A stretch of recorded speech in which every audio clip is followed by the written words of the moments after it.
Spin.ph YouTube vlog may end up being used against the Casimero camp as the WBO probes his Dubai weigh-in no-show. Kahapon mga kaibigan ay nakita natin ito but hindi natin nahimay no, para sa kapakanan ng nakakarami. No?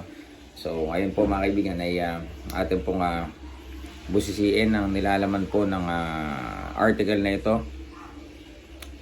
So sabi dito, the World Boxing Organization WBO has been asked to look into a vlog put up on YouTube by the camp of General Casimero amid an investigation into his failure to defend his world title bantamweight against Paul Butler in Dubai. Multiple sources barred US-based Probellum, which promoted the Dubai card as its first ever offering, pointed to an exchange between Casimero, his brother Jason, and Stephen Lunas in their Cuadro Alas YouTube channel.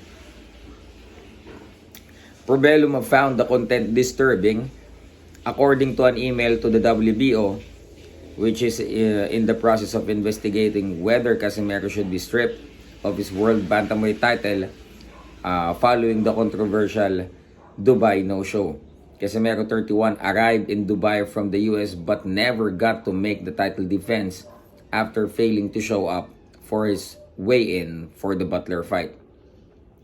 He later blamed viral gastritis for his no-show, denying that it had nothing to do with his struggle to make the 118-pound weight limit.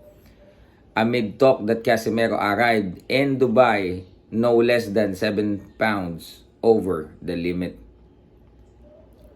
The talk from Dubai was that Casimero ended up suffering from severe dehydration, trying to shed so much weight in so short a time, which explained his no-show in the weigh-in. The fighters' camp also denied such allegations. Disturbing exchange. However, in an exchange beginning at the 15-minute mark of the vlog showed the Casimeros and Planas yung sabi dito, but I think it's Lunas, discussing the report of the doctor from the UAE Boxing Commission who checked on the Filipino fighter. Probellum sources said, ito po, it came from Probellum directly, ayun nag-promote ng laban. The exchange is bearing on the investigation being conducted by the WBO Executive Committee, which will decide if Casimero should be stripped of the title he wrested from Zulani Tete in 2019. The committee will also decide how far down the rankings Casimero will slide if he is stripped of the title. The Casimero camp has been issued a show cause order by the WBO, which gave the Filipino champion 10 days to explain why he shouldn't be dethroned, mga kaibigan. So, yun po ang ngayon na ipinasa. Actually, kahapon inilabas po yan ng Spin.ph na ang Probellum po pala ay nag-send ng kanilang complaint din sa WBO regarding the stated blog from their page, yung Cuadro Alas It's My Boy, which is being managed by his brother Jason Casimero, mga kaibigan. At ito na nga po mga kaibigan, because yung atin pong huling napag-usapan regarding this, that this conversation might cause them some troubles. Ito po ay meron ding English translation, started 10:15. Lunas, the Boxing Commission that ito po ay translated na into English. The Boxing Commission that came in yesterday, he should be the one to give the reports. Sabi naman ni Jason Yugyog, aka John Ray, former boxer, we can tell him what to do. And Casimero himself stated we should be the one to get it so that. And then Mr. Luna stated, I want to talk to the doctor personally so I can tell him what he should say on the certificate. So yan po mga kaibigan ang ipinasang concern ng Probellum doon po sa WBO, which is may karapatan naman din talaga sila at may say because they invested in this fight na hindi po natuloy, ano ho. So ito po ay currently iniimbestigahan na din po ng WBO. And yun po ang ating panawagan kasi, no, kahit tayo ano man ang ating pagkakaiba-iba, no.